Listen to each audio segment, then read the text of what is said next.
আউযুবিল্লাহি মিনাশ শাইতানির রাজিম বিসমিল্লাহির রহমানির রহিম। আসসালামু আলাইকুম ওয়া রাহমাতুল্লাহি ওয়া বারাকাতুহু। প্রিয় ভাই বন্ধু ফলোয়ার্স যারা দেখেন, আপনাদের সকলকে আন্তরিক শুভেচ্ছা এবং সালাম।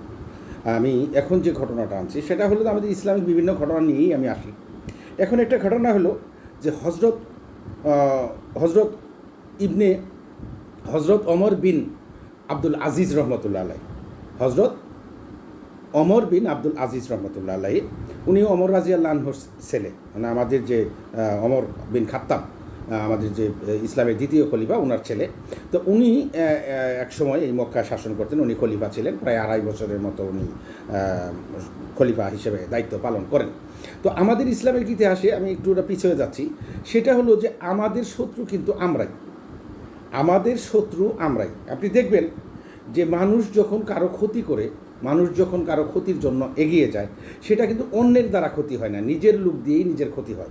এ পর্যন্ত পৃথিবীতে যত ঘটনা ঘটছে সব এরকমই ঘটছে, যে দূরের লোক এসে কখনো ক্ষতি করে না, নিজের লোকেরাই ক্ষতি করে এবং নিজের লোক দ্বারাই মানুষ ক্ষতি করায়।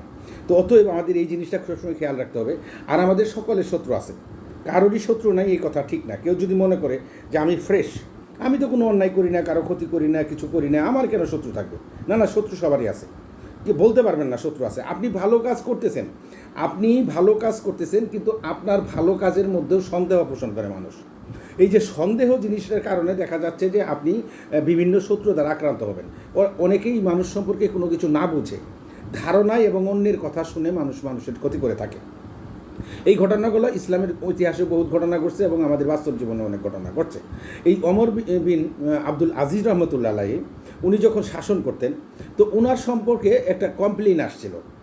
কমপ্লেন হলো যে উনি বাইতুল মাল, মানে সরকারি মাল লুট করে ওনার 2টি রুমে স্তূপ করে রাখছেন।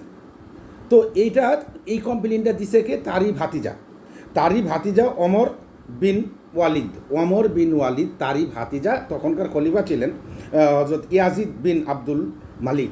হজরত ইয়াজিদ বিন আব্দুল মালিক ছিলেন তখনকার খলিফা।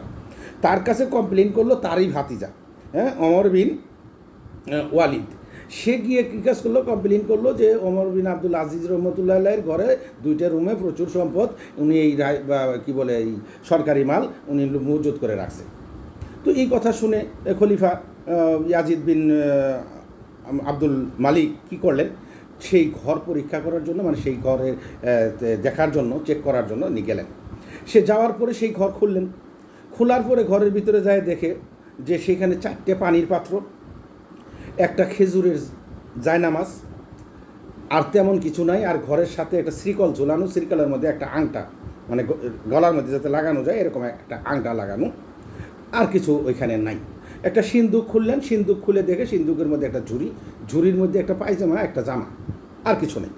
তো যাই হোক, তো পরবর্তীতে তিনি কি করলেন? তো ওই শ্রীকলটা কেন, বলে আংটাটা কেন, করাটা কেন? যে উনি হজরত ওমর বিন আব্দুল আজিজ যখন রাত্রে ইবাদত করতেন, অনেক সময় তোমার ঘুম পাইতেন, তখন এই আংটাটা গলার মধ্যে লাগাই দিতেন, যেন উনি না পড়ে যায়, না ঘুমায়। তো দেখেন, যে ব্যক্তি এরকম ইবাদত করতো, তার সম্পর্কে কীরকম একটা অভিযোগ নিয়ে গেছে। তো যখন চেক করে তাকে কিছুই না পাইলো, তখন তার স্ত্রীর কাছে জায়গায় যখন চেক করলো, যায় দেখে তার স্ত্রীর কাছে একটা জামা, মানে একটা চাদর ছাড়া আর কিছু নাই।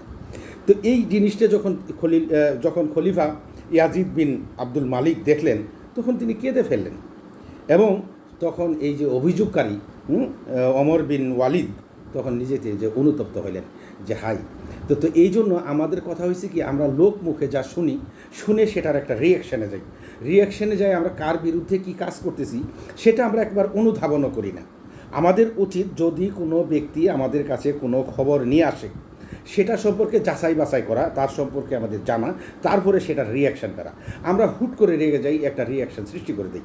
অতএব আল্লাহ আমাদেরকে বুঝ দান করুক, আমরা যেন কোনো মতেই কোনো শোনা কথা নিয়ে আমরা কারো বিরুদ্ধে কোনো অ্যাকশানে না যাই, অন্ততপক্ষে না বুঝে শুনে, না মানে কোনো কিছু না জেনে, তার সম্পর্কে বিশ্লেষণ না করে, এবং সেটাকে আমরা মানে এটাকে তদন্ত না করে যেন কোনো মতেই কোনো কাজে না যাই।